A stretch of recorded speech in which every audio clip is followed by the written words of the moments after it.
উত্তেজনায় ঠাসা আর শ্বাসরুদ্ধকর মুহূর্ত। খেলোয়াড়দের অবৈধ ট্যাকেল নাকি রেফারির আইনসিদ্ধ সিদ্ধান্ত, এমন বিতর্ক আর প্রশ্নে বহুদিন ফুটবল প্রেমীদের মনে শিহরণ জাগাবে আর্জেন্টিনা মিশরের ম্যাচ।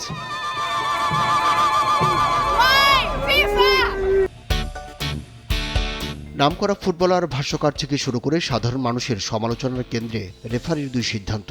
এমনকি মিশরও তদন্তের দাবি জানিয়েছে। আর্জেন্টিনা বলেই কি মিশরের তৃতীয় গোল বাতিল করা হলো? ডিবক্সের মধ্যে মোহাম্মদ সালাহকে ফাউল, এরপরও কেন আসেনি পেনাল্টির সিদ্ধান্ত?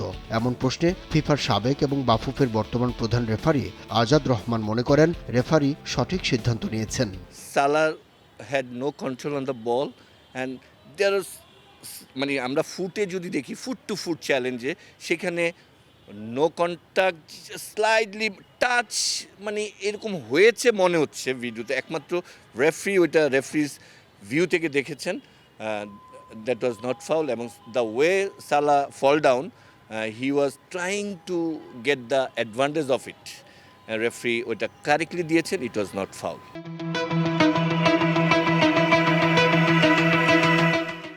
তার মতে অস্ট্রেলিয়ার বিপক্ষে আর্জেন্টিনা যেমন অ্যাডভান্টেজ পেয়েছিল, ঠিক তেমনি মিশরের ৩ নম্বর গোলটি হয়তো মানবিক দৃষ্টিকোণ থেকে ছাড় দেওয়া যেত, তবে আইনের বাইরে কিছুই করেননি রেফারি।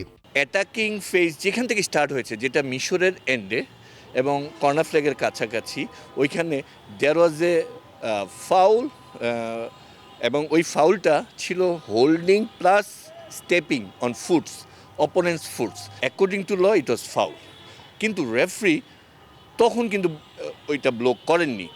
সেইটা যে একদম ওই ফেজে যেয়ে কিন্তু বলটা অ্যাটাকিংয়ে যেয়ে গোল করেছে, যে কারণে রেফারি তার ডিসিশনটা রিভিউ করেছে এবং he has taken the correct decision. এই ফুটবল বিশ্লেষক মনে করেন চলতি বিশ্বকাপে ডিআর কঙ্গো ও ইংল্যান্ডের মধ্যকার ম্যাচে ডিবক্সের মধ্যে কেইনের ফাউলও একই আইনে আমলে নেওয়া হয়নি। উয়েফা চ্যাম্পিয়ন্স লিগেও ভিআর এর এমন লফুল সিদ্ধান্তের নজির রয়েছে। ডিসিশনে তো একটু এদিক সেদিক হবেই, তবে রেফারি ওয়াজ ভেরি কারেক্ট। আমরা শুধু খেলাটাকে উপভোগ করি। আব্দুল্লাহ শাফি, সময় সংবাদ, ঢাকা।